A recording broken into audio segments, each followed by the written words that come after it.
வணக்கம் நண்பர்களே. இந்த வீடியோவில் நம்ம பார்க்க போகிறது வீரமங்கை வேலுநாச்சியார். ராமநாதபுரத்தை ஆட்சி செய்த செல்லமுத்து சேதுபதி மன்னரின் ஒரே மகள் வேலுநாச்சியார்.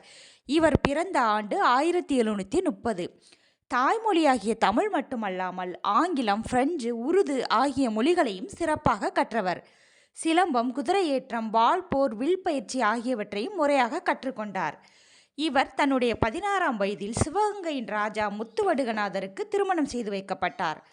1772 ஆற்காடு நவாப் மற்றும் பிரிட்டிஷ் படைகள் சிவகங்கையின் மீது போர் தொடுத்தன. அப்படை முத்துவடுகநாதரை காளையார்கோவில் போரில் கொன்றது. வேலு நாச்சியார் தனது மகள் வெள்ளச்சி நாச்சியாருடன் தப்பித்து திண்டுக்கல் அருகில் உள்ள விருப்பாட்சியில் கோபால நாயக்கர் பாதுகாப்பில் வாழ்ந்தார்.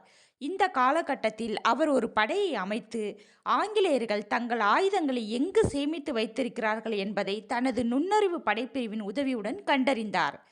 பின்னர் தனது நம்பிக்கைக்குரிய படைத்தளபதி மற்றும் தொண்டர் குயிலி என்பவரால் ஒரு தற்கொலை தாக்குதலுக்கு ஏற்பாடு செய்தார். மருது சகோதரர்களின் உதவியுடன் சிவகங்கையை 1780ஆம் ஆண்டு கைப்பற்றி மீண்டும் ராணியாக முடிசூட்டி கொண்டார். இந்தியாவில் பிரிட்டிஷ் காலனி ஆதிக்கத்தை எதிர்த்து போரிட்ட முதல் பெண்ணரசி வேலுநாச்சியார் ஆவார். ஜான்சிராணிக்கு முன்பே ஆங்கில படைகளை எதிர்த்து போரிட்டவர் வேலுநாச்சியார். இவர் தமிழர்களால் வீரமங்கை எனவும் தென்னிந்தியாவின் ஜான்சிராணி எனவும் அறியப்படுகிறார். வேலுநாச்சியார் 1796ஆம் ஆண்டு உயிர் துறந்தார். சிவகங்கையில் வேலுநாச்சியாருக்கு நினைவு மண்டபம் அமைக்கப்பட்டுள்ளது.